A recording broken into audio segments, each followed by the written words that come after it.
sick and tired of hearing things from uptight, short-sighted, narrow-minded hypocrites. All I want is the truth. Just give me some truth. I've had enough of reading things by neurotic, psychotic, big-headed politicians. All I want is the truth. Just give me some truth. Welcome to CounterPunch Radio. I am your program producer, Nathaniel St. Clair, and today's episode is brought to you in partnership with Haymarket Books. Haymarket has tons of great left-wing titles perfect for listeners of CounterPunch Radio. One that I have personally read and highly recommend is Our History is the Future: Standing Rock versus the Dakota Access Pipeline and the Long Tradition of Indigenous Resistance by Nick Estes. This book is at once a work of history, a personal story, and a manifesto. It is also now available in paperback, with the new edition featuring an essential afterword by Nick Estes about the rising indigenous campaigns to protect our environment from extractive industries. As Roxanne Dunbar Ortiz puts it, this book is a jewel. History and analysis that reads like the best poetry. Certain to be a classic work, as well as a study guide for continued and accelerated resistance. I couldn't agree more. You can find Our History is the Future at haymarketbooks.org, where all paperback books are 20% off every day. All right, on today's episode, Rebecca Maria Goldschmidt returns and speaks with members of Acción Palestina Chiapas, who are grassroots organizers in southern Mexico, raising awareness around Palestinian resistance within their communities.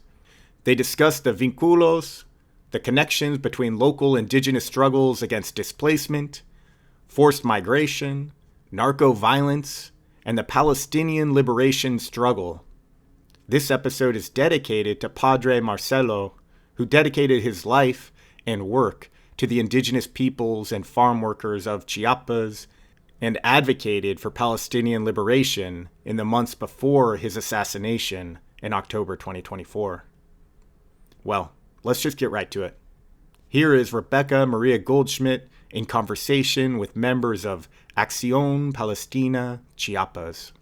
Sick and tired of hearing things from uptight, short-sighted, narrow-minded hypocrites. All I want is the truth. Just give me some truth. I've had enough of reading things by neurotic, psychotic, big-headed politicians. All I want is the truth. Just give me some truth. We want to dedicate this talk to Father Marcelo, who gave his life for indigenous people in Chiapas. As Acción Palestina Chiapas, we want to thank him for his kindness and solidarity to the Palestinian cause. Padre Marcelo vive. Justicia para el Padre Marcelo. Hola and bienvenidos a CounterPunch Radio. Welcome to CounterPunch Radio, everybody. My name is Rebecca Maria Goldschmidt. I am here in Hiroshima in Japan, and today we have a special episode with folks out in Chiapas in Mexico. So thanks to the wonders of technology, we're able to connect together to talk a little bit more about the history of Chiapas and the connections to Palestine and what Acción Chiapas is working on over in the state of Chiapas in Mexico. So welcome, everyone. Thanks for joining us here on CounterPunch Radio. And maybe we can just do some brief introductions if y'all want to introduce yourselves. Bienvenidos. Hola, ¿qué tal?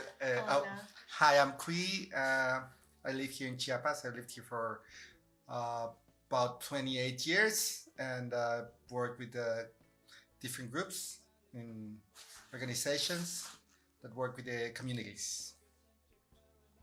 Hi, I'm Chabela.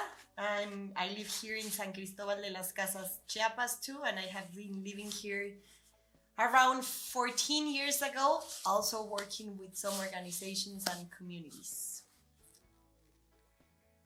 Gracias. Thanks so much for joining us. And special shout out to Crisia, who set up our audio and video for today and is doing the editing for this episode. Sí, gracias, So, you know, we have a lot of groups all around the world right now. The movement, the solidarity movement for Palestine has been growing immensely. And I just wanted to know a little bit more, if you could tell us a little bit more about what you all have been up to, who you are, and why you've been doing what you're doing in solidarity with Palestine. Well, we're a group of diverse people that live here in San Cristobal de las Casas, Chiapas. We're people from all around the world. And we meet after October 7 to raise our voices against the massacre of the Palestinian people. One thing we have all in common in the group is that we were very frustrated at seeing that the local political organization were not talking about the genocide. So we decided to get together and to speak up and make noise and draw people attention to what was going on in Palestine.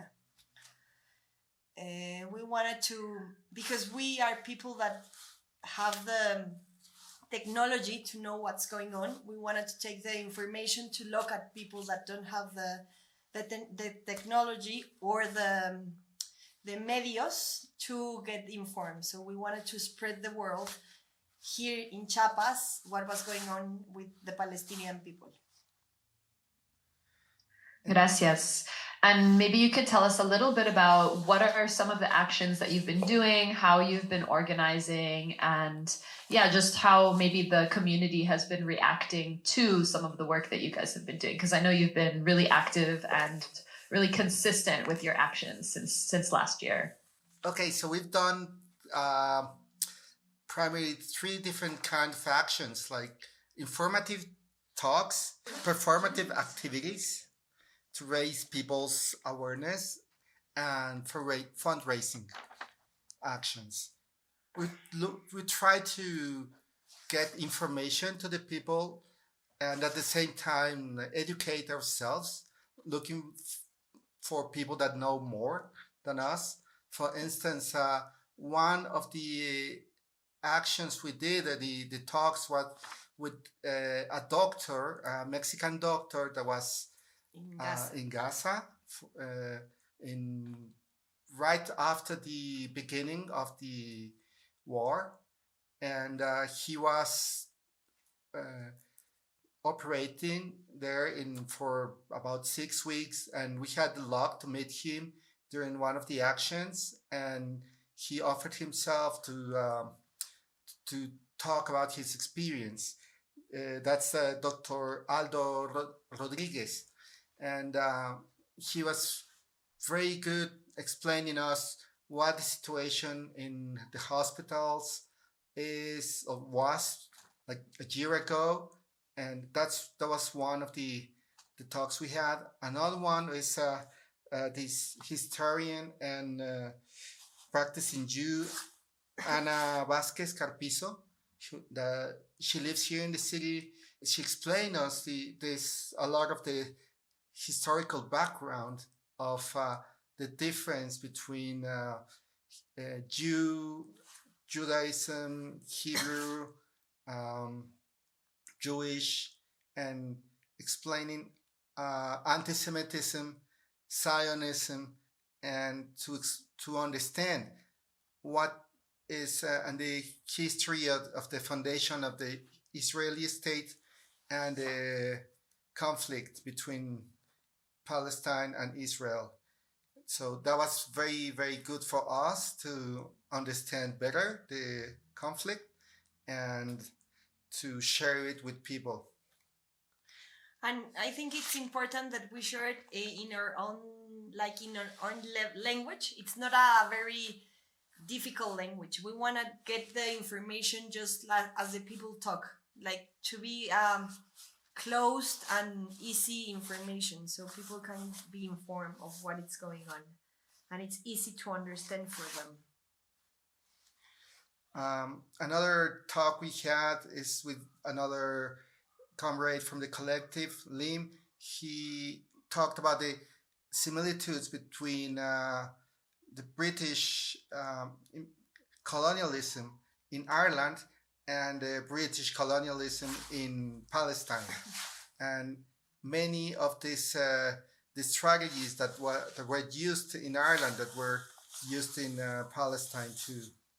So you guys have been doing a lot of educational awareness. I'm wondering, if, just from your personal perspectives or your own background, how familiar were you already with the issue of Palestine? Or when you guys all came together as a group, had people already been working on Palestine as an issue from Chiapas? Or was it like kind of more like, okay, you saw what was happening, you were like, this is really messed up. We are seeing the images of the genocide, we're seeing and hearing the reports from Gaza, and you kind of came together because of October 7th and the sequential events that came after that. But I'm wondering, did you already have, from Chiapas, was there already kind of relation with Palestine, or wondering about the history there?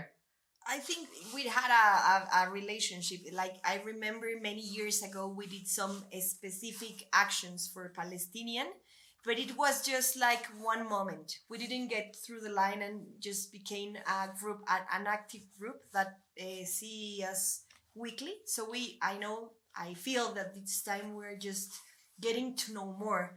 And because we're a very diverse group, I think that we have very people that knows lots. So I think we all are learning more about the Palestinian history and everything.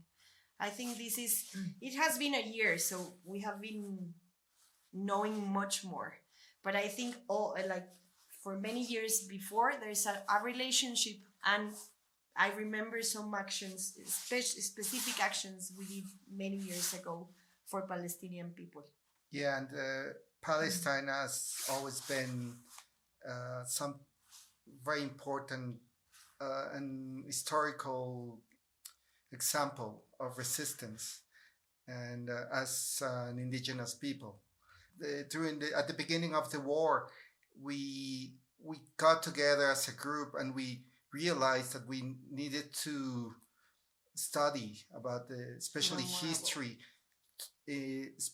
specifically to have to be able to have ways of explaining people what's going on. First, we had to understand much more of the history to be able to talk to people, and at the same time, if there was some argument, so we could be informed and talk about it. Gracias. When I lived in Tijuana, it was kind of one of the times of my life where I became more aware of the Israeli state apparatus and how, the relations between the border of Mexico, United States, and Israel and Palestine, and how the border infrastructure was also being utilized in the same place, same kind of technology. So I wonder, in Chiapas, which is not on it's otra frontera, like different border zone. But I always kind of wondered, because I've never been to Chiapas, I've never been to San Cristobal, how the people really understand what's happening in Palestine. And so it seems like maybe there are some historical relations, and people know about Palestine, I'm sure. Obviously, the Zapatista movement also has spoken out openly about Palestine. But I was wondering, just like regular everyday folks, how people have been reacting. So I wonder, maybe you could talk a little bit about the different actions you've done. You've done more educational activities, but you've also done a lot of kind of street actions and a lot of I don't want to say theatrical, but more performative actions. And maybe you could talk a little bit about those, what you've been doing, and how people have reacted to that in the pueblo, like in the city. We have been doing. We did the day in the main street to denounce the criminal bombing. We did it in front of a building, a historical building where the Zapatistas took in '94. It was for me. It was the most powerful thing we did. We stayed in the floor for 7 minutes, I think, and people were like what's going on. We did the Altar de Muertos, that it's very Mexican, and I think that's a Palestinian Altar de Muertos, and I think that people got to know what was going on there. Many people just got to the altar and asked what was going on. We did the red line to denounce all the bombing, the red lines that Israel has been passing. I don't know. Se ha pasado de lanza y ha bombardeado. Sorry. We did a line close with the names of people that had been murdered by the Israel military. The children. And the children. Specifically, that line was for the children's we names. collected it was really hard. kids' clothes for a month, and we asked people to put them on the line, like hang them in the line, so that and people would realize that it's like all these kids have been murdered, and to denounce specifically that. And that close after the action, we took them to other kids that were displacement for the violence here. So we just, como que we tejimos between this, no? We try to keep Palestina. Yeah, to weave. To weave the struggles, because they're people under pueblos originarios, they're indigenous people that are being... And at that very moment, there were 300,000 displaced people for the violence here in Chiapas. Because of the narco and a lot. In Chiapas? Yes. Sí. 300,000 displaced people. Okay. So you're kind of trying to... So through that particular action of the children's clothing, so you collected children's clothes from the community, hung them in a display to show people like the reality of the children of Gaza, and then you donated the clothes to the displaced people of Chiapas who have been displaced because of the narco-violence. Yeah. And I understand that's right. Yeah, yes. That's correct. Wow, so that really is a really important weaving or kind of joining of the two issues that are, we have almost 2 million Palestinians who are displaced, but 300,000 is a lot of people for a place like Chiapas that is not so huge, so that is really important for people, I think, to understand too, is like the issues are deeply interconnected, even though they're in different places. So even the person who's in your collective, who spoke about Ireland and the history, the historical occupation of Ireland and the British colonialism there, seems like you guys are really kind of connecting a lot of the dots between, how these kind of bigger issues, bigger powers are affecting all of the communities that you're all related to. So, sorry, I think it's 30,000, not 300,000. Sounds like 30,000. Okay, sorry, yes. 30,000. 30,000. I was like, that's so many people. I mean, Yes. 30,000 is still a lot of people too, but moment, still, even yes. if it's I think 300 it's people, more. it's still Yes. too many, No, it is too many. Yes, and that's interestingly, like people would ask us in the street, okay, you're doing this for Palestine, but what are you doing for the local people that are being displaced and murdered and all the violence locally? And we said we're doing that too. I mean, we're trying to, because it's very similar. In this sense, Chiapas has the border worldwide, with more people crossing it, and it's massive. It's massive. The number, the people that need to cross from the south, and they just walk with their kids towards the north, and they need to deal with all the mafias and the narcos. And so it's something very present. Like, I think we're trying to get to different publics. Like, we're trying to do things that can raise awareness in different circles. Because if we keep speaking to ourselves, we're not gonna get long. And I think we can see after a year that this group has been doing actions, we can see the difference, no? At the first one, we were mostly us, but then people is getting to get interest and coming more to the action and asking most and involved to get involucrarse to the actions. Yeah, to get involved. So I think it's been a good thing, I can say. Yeah. Like first it was pretty much just the people that are politicized and the people that are already organized, but being out there at the plaza and trying to put this the Palestinian topic in the daily life of people to get some attention. It was some sort of strange because people are already desensibilized because of violence.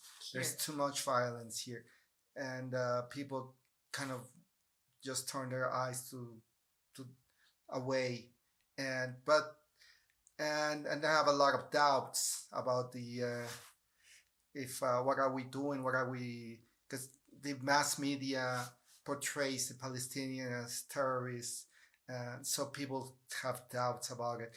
So we tried with the actions to show The human life. like just people pretty much like us, or like any people in the third world that have been colonized and that live racism, classism. There are so many similarities. The lack of resources, the lack of hope, sometimes the lack of opportunities, and the normalization of violence. So, And the price of the land where they live. That's how there's all these the projects, maybe the interests of like big companies that are willing to do mining or megaproyectos, we call it here, or proyectos de muerte, dead projects. But they're going to take over the land. They want to take over the land, and for taking over the land, they need to move the people, the pueblos originarios, the indigenous people, away from there. So it's pretty much the same in different parts of the world. So you are drawing a very direct connection between the narco-violence, which is really supporting these kind of larger land projects. I'm not sure of the whole situation, and so we don't have to go into all of the details. I know it's a complicated, there's just a lot of historical reasoning for why displacement happens. But I think mainly we could say that you're making connections between some of the larger land projects that are happening and why people are needing to be in the context of displacement, why and how people are being pushed off of their native land in order for larger projects of mining or other kinds of extraction projects to happen. So you're seeing that is clearly happening in Chiapas to the communities that's happening with you guys. And then you're seeing how that relates to what's happening to the people of Palestine and maybe the overt violence that it takes to have to displace people is something that you're just kind of making the connections between. Yeah, and just plain poorness. That people are forced to migrate because the youngsters don't have any access to land. They need infrastructure to live. Yeah, there's no opportunity, so they're forced to leave the state and go north to survive. And like right now, for instance, any youngster that wants to leave, they can't even migrate freely. They need to pay about maybe $10,000 just to be able to migrate safely. To try to get there, but it's not sure. It's not clear that they're gonna make it. So, and that still people facing that situation, they still decide that it's is their only option, because locally there's no options, especially for indigenous poor people that have almost no education, they have problems speaking Spanish, and they suffer all this racism from the Mexican society. I think we see this situation with the Palestinians that are being just being massacred, and their struggle. Some leave, but a lot decide to stay and fight for the land, despite that all the bombings and all the massacre that has been happening, and they show that generation after generation they continue struggling, and that what they do now is for the future generations. They fight for the future, and knowing that they may not see it in their life, but the grandparents fought and as for all their lives, and then pass the struggle to them, and they will pass it to their grandchildren. So that's very inspiring, and something that many indigenous people can, or not only indigenous, but any people Resistance. this example of resistance from people from any colonized or impoverished group can learn from. Yeah, thank you for sharing that. Oh, go ahead. No, you keep going. I think learn and just to give, ¿cómo se dice? Power to keep going. I think we are here because we can see the Palestinian people resistance, and we need, like, it makes you keep going. Like, they pass you the dignity, la digna lucha, no, una resistencia digna that gives you the motor to keep going. Yeah. I don't know what to tell you. That show of dignity, and the way they even when they've been killed for so many years, so like the displaced and again and again, and despite there's been so many killings, and they have no water, they have no food, they have no schools, and still they think about a future, that it's possible, and their struggle, it's so important that we could think about it as some sort of an experiment from the powerful, the colonialist powers that want to test how far can they go in order to exterminate and people and take over their land, take over their resources. As the son-in-law of the current U.S. president, has said that they see a lot of opportunity to make land in the Mediterranean. Yeah, like to make money of it, or some European powers, like they want to do gas business. They don't care, and so it's again and again this colonialism, in which they can exterminate the people and just get rid of them and go over any institutions like UN or whatever. They no respect for anything, any red lines, like no bombing hospitals, schools, Red Cross, journalists. It doesn't matter. They they're testing how far can they go, and if we just stand and look, it's we're being part of it, and that will come back to us. That's the thing. We are all part of it, so we all need to struggle. If like that saying, they came for the Palestinians, and since we were not Palestinians, we didn't do anything. So they'll go for some other people later. And they're coming here too for the original people in Mexico, so it's the same.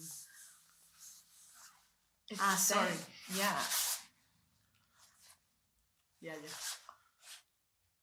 Yeah, it is the same. And I think that is part of why the work you all are doing is so important, is to just raise awareness that it is the same system, it is the same companies, it is the same, ideologies of white supremacy, of racism, that continues to oppress, after so many generations. And I really like what you said, Kui, about the intergenerational inheritance of the struggle, of how the Palestinian people continue to fight and refuse to leave because their grandparents also were either displaced during the Nakba or, were not, and they're still in 48, or whatever people's situation is. People do know that their grandparents refused and were also struggling to stay. And so even though, like you were mentioning earlier, for young people in Chiapas, maybe that there's kind of this option of migration. Do I leave as a young person? Do I want to go to Estados Unidos? Do I want to go to wherever, Europe or something else? Should I leave if you're coming from an indigenous pueblo originario? How much can you afford to pay? Can you even make that transition? We've been seeing a lot of people raising money for GoFundMes for people when Rafah was still open, when people were still evacuating. We had a lot of people raising money for funds to get people out, because people were like, I just want to get the hell out of here because I can't survive under these circumstances. So you do see there is a parallel there too between Chiapas or other pueblos in Mexico, where people just simply don't have economic or educational or any other kind of opportunity. And then there's immense violence just in the communities in general because of the exploitation and the land theft. So to me, what you guys have been talking about really makes it clear the parallels between what people are experiencing and that also really heartbreaking choice of whether or not you want to leave, and do you even have the means to make that happen? Like you're saying, even with the migration, the exploitation of people who are migrating, como que you have to pay $10,000 to even leave now because the road itself is so unsafe. You're basically just paying for your safety along the way. And that's, it was costing about $5,000 to get out of Gaza at a certain point too, to cross to Egypt, to then also be living in another place. So I'm just trying to kind of like tie together some of the things that you've been sharing, but I think it's important, for folks to understand that the resistance to all of those forces that are really just about taking the land from people, it's not an easy struggle or choice for people to make. So just, trying to lay some of that out. It's how you guys just shared it with us. I'm wondering, because maybe we could talk a little bit about Padre Marcelo and what's been recently happening in El Pueblo, in San Cristobal, because despite all of those forces, and this is also the perfect parallel to Palestinian resistance and refusal to submit to all of these forces. I think El Padre was a person in the community who did a lot of community work, a lot of social justice work, was very committed to the people, and was also very much in favor and in solidarity with Palestinian resistance. So maybe you could talk about him, what's going on with the recent assassination of him, and tell us a little bit more about him as a person and his contributions to Palestine. Well, just looking for other places to put Palestinian struggle, we asked Padre Marcelo to give us a space in his church. And he did. He opened the door for us, and he put a flag on the church and talking his... it was Sunday, Misa? Yeah, no, December 12th, the Guadalupe Day, a very important day. Busiest mass in town in the year, the most important. So he was very open and give us the space we asked for, and he made Palestinian his struggle too. Marcelo was, they call him a padre del pueblo creyente, from the believer pueblo, that is indigenous people all around the state. So he, for many years ago, he was denouncing what was going on, the violence going up, the narco, los megaproyectos, el alcoholismo en las comunidades. Oh, sorry, I'm speaking in Spanish. Alcoholism in the community, the mega projects. Yeah, all of that. And for many years ago, Padre Marcelo has been threatened to death many years ago, and the government never say anything or did anything. He was in a community where violence got very bad, and in Panteló, and he decided to stay there and announce what's going on with the criminal groups of the area. So that was when they moved here in San Cristobal.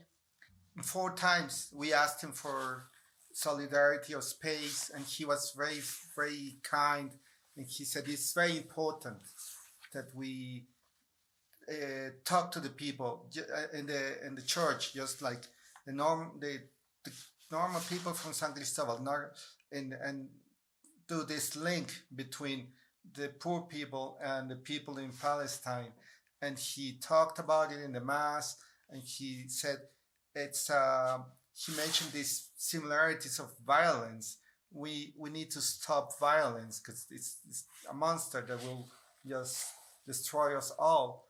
There was fasting, and he offered us a space, and he went out with all his people to pray with in this action. And just two weeks before he was murdered, because of it was the 7th of October, on the on the masses on Saturday and Sunday, he just spoke about the Palestinian struggle and people and asked for peace. And then what happened? They murdered him on the 20th after he did a mass in a barrio here. 2 guys got and shoot him. Yeah, that's why specifically symbolic that, like Arnulfo Romero, the power, voice of the people. Yeah, the gunners can just kill someone at midday after the mass. Just it's not out there in the shades and in the night. They feel confident. They know that it's a message to not only to anyone that dares to speak out.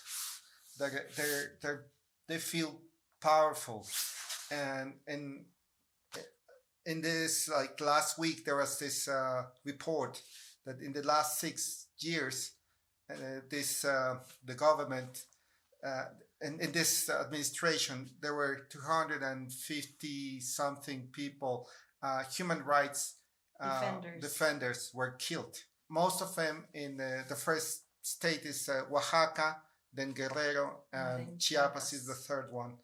Shows how the human rights or ecological people that fight for environment or any other, like people are activists or defenders are just being killed very easily. And Padre Marcelo was a very good example of this, that it's so easy to kill someone, and probably nothing will happen. Nothing happened. No, I mean, it's just another one in the list. I heard the news about that too.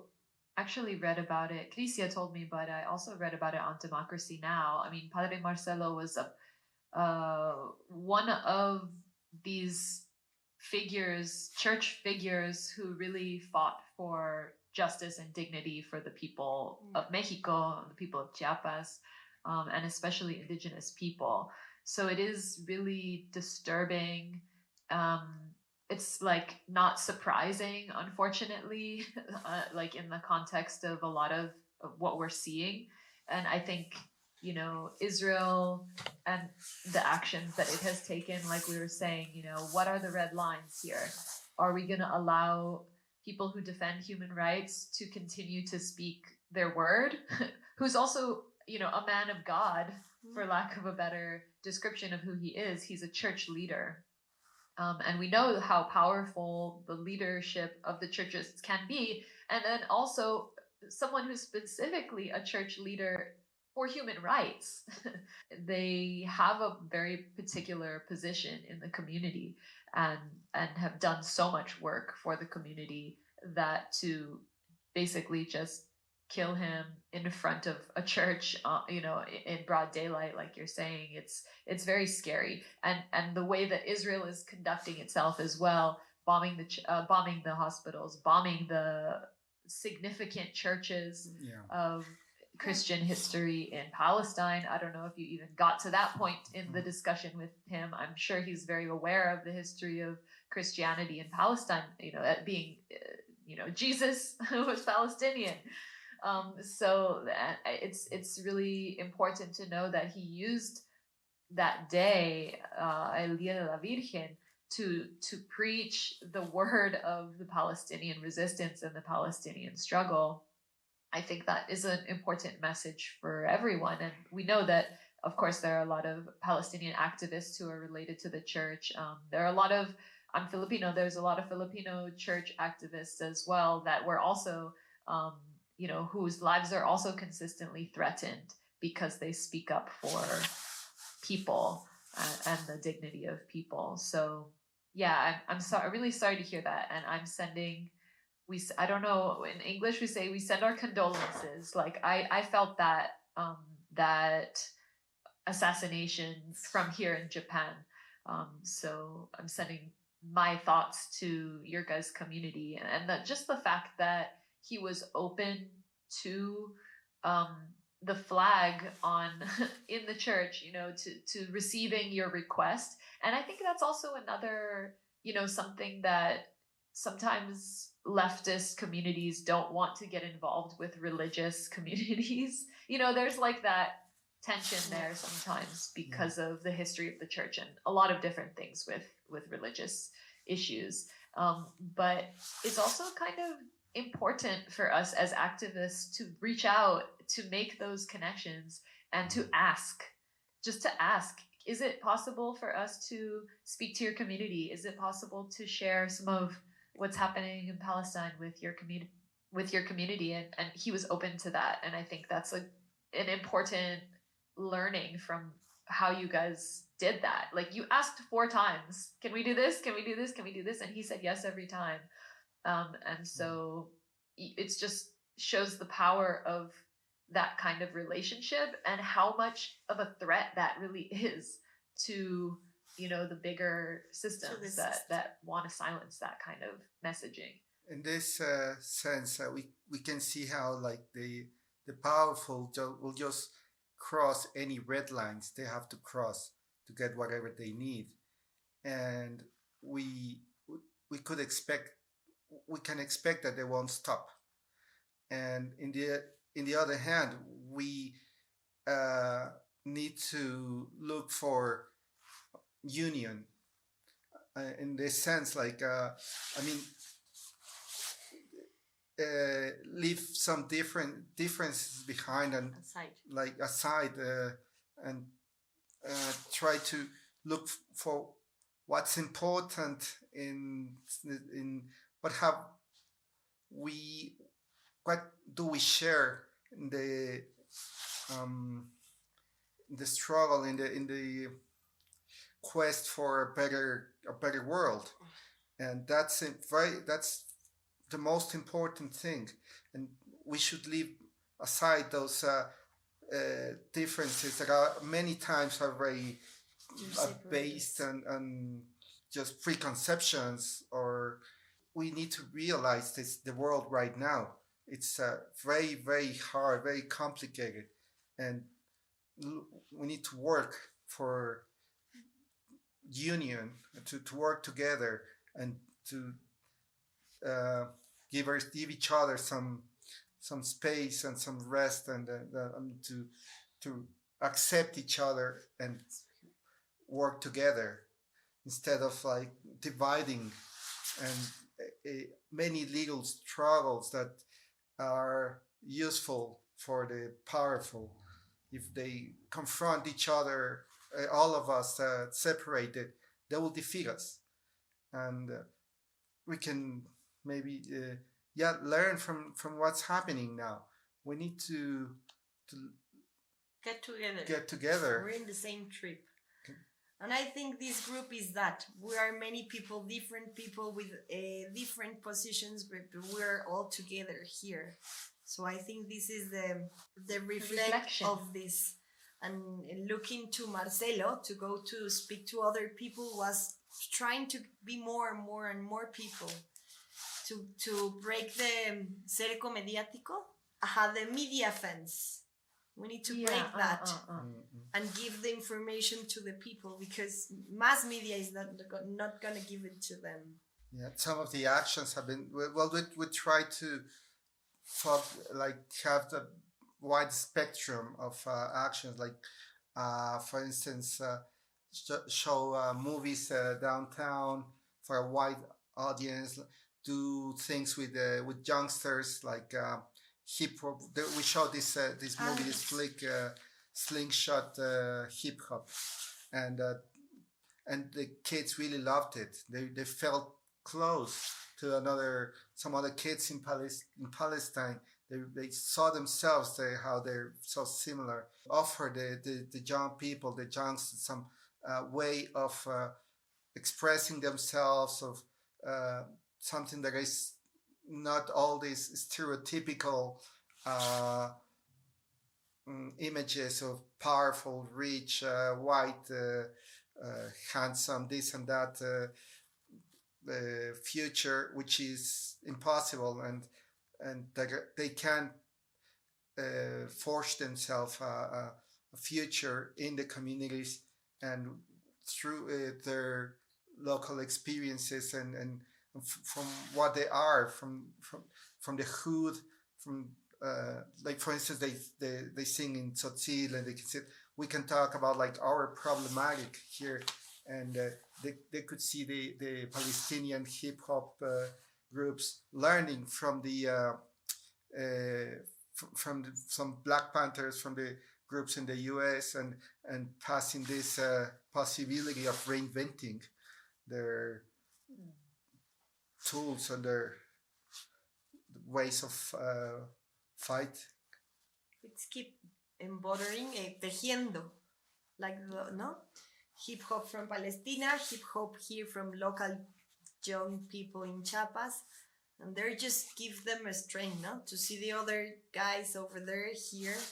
We work with they call it Patrulla Roja, and they're doing some, they're making spaces for young people to do other things and to get to know them and start organize themselves in their own way and through the hip hop.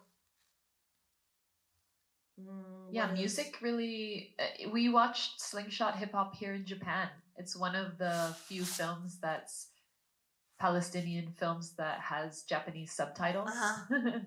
So I know you guys have been showing a lot of films in public. I think that's one of the most essential things we can be doing too, is just, you know, the images, the alternative media, you know, just getting people more familiar with the voices of Palestinian people or just Palestinian culture in general, and how that relates, deeply to other struggles, the Black struggle, the liberation struggle in other communities.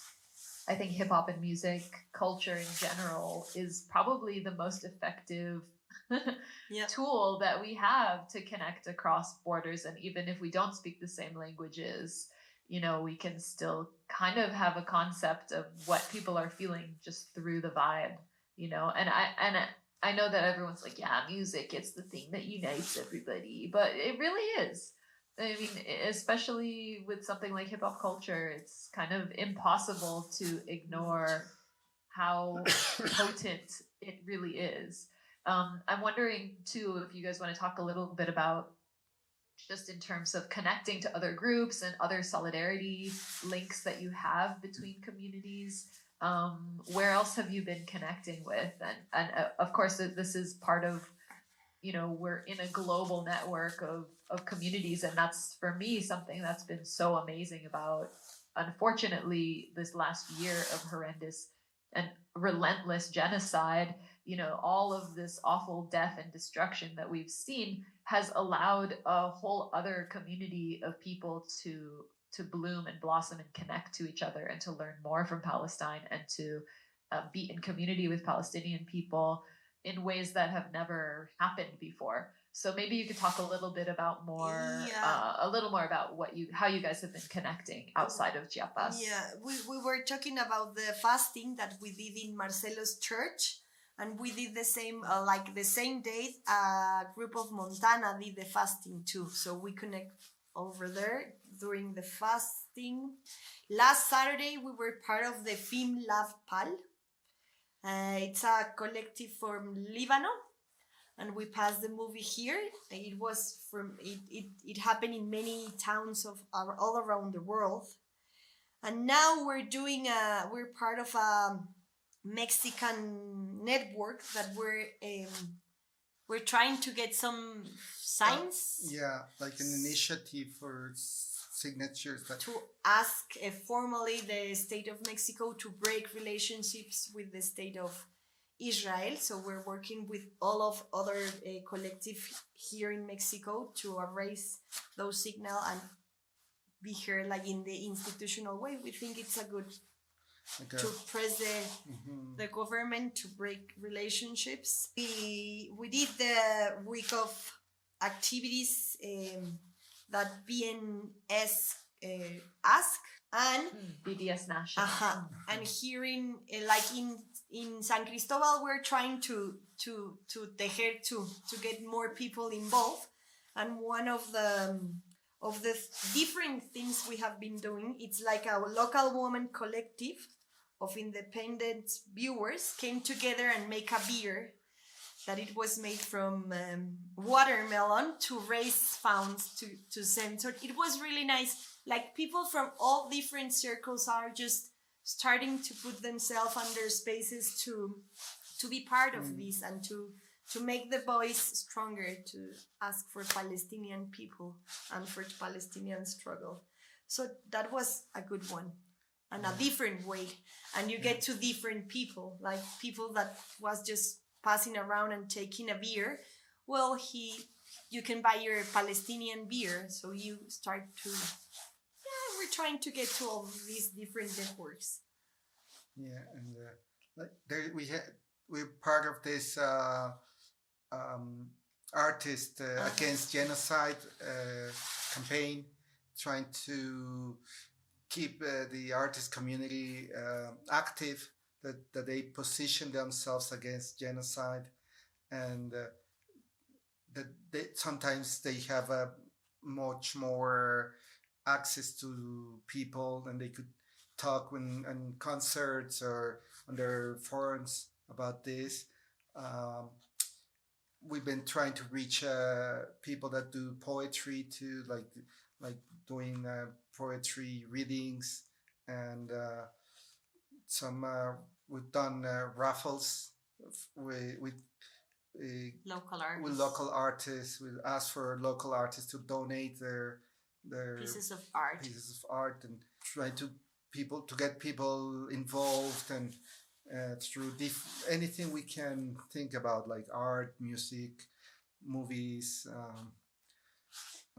some actions in the street, to see, to grasp the humanity of like the Palestinians are people and just like us, and they have different like all these complex ways of expressing themselves. So we could access them too through poetry that is so powerful, Through music, movies. Well, thank you for all of the time and energy that you've put into your work for Palestine. I just want to thank you, gracias, for that work. We know it's not easy, and under the circumstances that you're under as well, just the ongoing violence around your guys' communities, the displacements, this asesinado of el padre, you know, you guys are dealing with some heavy shit on your own end, and then to also be taking on, you know, the solidarity struggle it's a lot. So I just want to thank you both for the time and energy that you've already put in and your whole crew has put in. And you know, maybe we could talk a little bit now about like where do you think this is going? El futuro, pues. Difficult where are we one. going with all this? How do you guys see the future in Chiapas? How are you seeing these new bridges that you've been building with Palestine and Chiapas? And yeah, if there's anything you want to share as we kind of wrap up our conversation, which has been really informational for me and just inspiring in terms of what you guys have been doing. Yeah, The future is difficult. yeah, it's so I'm sorry, but that's the word. Understatement. The future is difficult. yeah, and it's open at the same time. It depends on us to it's interesting as a group, after a year of genocide and looking at things going worse and worse and worse. We didn't think we were going to be here like a year ago. We thought maybe, how long is this going to last? 1 month, 2 months, 6 months? And after a year, we try to do things every week or as much as we can.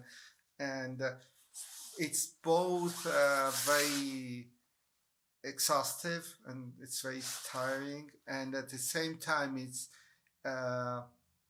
it makes you feel you're doing something, at least something. And it's better than just doing nothing. That the group has got to be some sort of like a space where we can share our feelings, our How are we doing? our fears, because a lot of times we're very desperate and we feel a lot of anger and sadness and this mix of feelings that every week things are getting worse. But it's a space that we can talk about it. We can feel okay, then let's do something about it.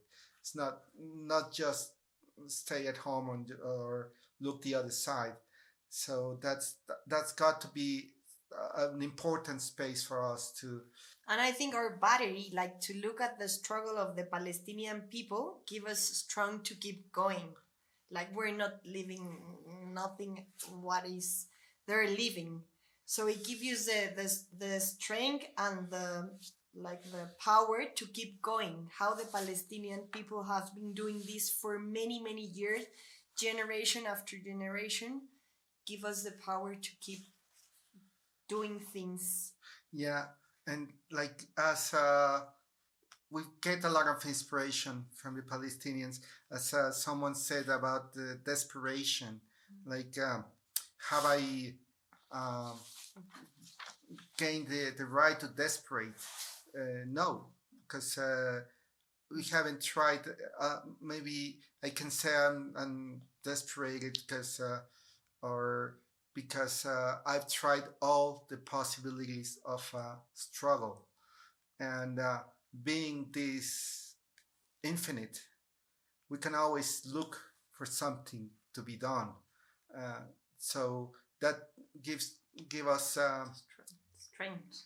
the strength to keep going. We can always try something else. We can always do Have new ideas, Yes. do something new, or not new, but keep moving and doing something about it. This is so important, to keep moving, keep walking. Because if we stop, we just sink in desperation and disillusion and sadness. But if we keep doing things, even when they could be very small or insignificant sometimes, there's always someone out there that will maybe get the message. Like the seed. It's like a little seed that maybe in many years will be a fruit of it. But we need to keep moving and working the land. You know, we didn't talk too much about El Zapatismo and the Zapatista movement, but I just want to mention that I think when I was a teenager and kind of studying more about Latin America, I grew up in Chicago. I don't know, I was studying the Zapatistas, and really it was, at that time, it was the Iraq War, like 2003, and I was learning more just about, you know, worldwide, you know, opening my eyes to the histories of the world, the struggles of the world. I grew up in Jewish Zionist community in Chicago, so I was indoctrinated into Zionism, and I was very much part of, you know, a whole generation of young Jewish people who were like birthright generation. I didn't go on birthright, but that's my history, is like I have deep, you know, my family is Zionists. My family are Zionists. And so it was really encountering the Zapatistas and other movements in Latin America, liberation struggles, that helped me understand Palestine a lot more. And so I know we didn't really like go deeply into, you know, everything about Zapatista movement, but I think for a lot of people, and I encountered a professor here in Japan who also said that in the 90s, during the Zapatista movement times, he also was very inspired by that at Kyoto Daigaku, at the Kyoto University here in Japan. And so, you know, as much as we're also talking about Palestine and the Palestinian struggle as a root of a lot of people's, or like you mentioned, Kui, earlier, like a compass. We use Palestine, and Palestine can be used as a compass to understand liberation struggles worldwide. And the Zapatistas equally have such a strong image and strong rooted struggle that I think just last year they celebrated 30 years of autonomy. Yeah. And so we don't have to talk that much about it, but if you want to comment anything about that, I want to leave space for just how those two liberation movements and really self-determination, indigenous self-determination movements, are inspiring just a worldwide awakening. If you have any comments on that, we can talk about that for a second. Like, I just wanted to share that for my personal story as someone who was coming out, like unlearning Zionism and unlearning a lot of the shit that I was taught about Israel growing up. And all of us have been taught in the mass media or through just the propaganda in general. It was like encountering Zapatista ideology that helped me be like, oh shit, like actually what's happening over there is something different than what I understand. So yeah, I just want to leave it open for a comment if you guys have anything on that. Well, there's a lot of similarities between like what the indigenous people lived here before 94 and the centuries before, this exploitation, this racism, classism, semi-slavery, this terrible situation, and the need to organize, and all this colonial historical oppression, and the way that people were oppressed, killed, and kicked out from their lands, and just as seen as subhuman, like as the Palestinian people have been treated as they don't have any feelings, rights. They don't have rights, they don't have they're subhuman. They're not human. And therefore the colonial power has the right to do whatever they want. Like here in the city in San Cristobal, just before in the 80s, that indigenous people didn't have the right to walk the sidewalk. People were like sold, or there was semi-slavery, and the people that felt powerful had the right to humiliate and just with violence, or like physical or with psychological, or with their words, the same way that the Palestinians are being treated by the Israelis. They just consider them subhuman, and this is this colonial mentality that allows them to do all these terrible things on someone else. And behind that, there's always some economical interest on the land and the resources. And the cheap handwork. Yeah, you can just exploit them and abuse them. So there's all these similarities, and how people have this need to look for ways that are not common, or they need to look for ways to fight against this, resist. And the Palestinians have been resisting for centuries. It's hard to say, like maybe in our experience it's so short, but maybe the 90s, Chiapas was an inspiration spot for all the struggles coming from the fall of the Soviet Union, and all the liberation struggles from Central America, like locally, and that was that needed a transition, and luckily there was this uprising that inspired a lot of people and gave and showed that it's possible. There's always another way, and we shouldn't just feel defeated, but look for another way of struggle. And it's been 30 years later. Now we can see the Palestinians fighting for the land, fighting for survival, fighting for this dignity under what they do. So maybe it's the moment for the world to look for the Palestinian struggle, in which is very clear that it's indigenous people resisting a colonial system. Could be an experiment of what they could be planning for all the rest of us. To the Palestinians, they exterminate them. What will they do to the rest of us? So it's the moment to support them and learn from their struggle for the future generations. Gracias. Gracias. Thank you so much for sharing your guys' work and everything you've been up to, and for wrapping it up and really, tejiendo, to be weaving the struggles to be weaving the resistance, it's so important that we understand how deeply connected these two places and many other places are. And yeah, I just really appreciate everyone, you all taking time and all, like I said before, all the work that you've already done.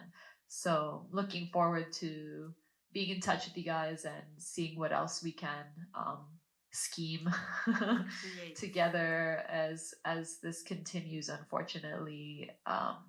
But yeah, sending lots of, pues mandando mi solidaridad y unos abrazos, sending my solidarity and hugs to all of you guys in Chiapas. And yeah, until next time, free Palestine. Viva, viva Palestina. Viva Palestina libre. Viva Palestina libre.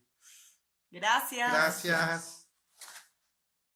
Donde la vida ha dejado de ser sagrada. Y entonces, ¿cuánta necesidad tienen los palestinos y palestinas? Esa palabra tan hermosa que es en hebreo shalom, paz, paz para Palestina. Creo que podemos decir shalom para Chiapas, shalom para San Cristóbal, shalom para México, shalom para Palestina, shalom para toda la humanidad, para el mundo entero.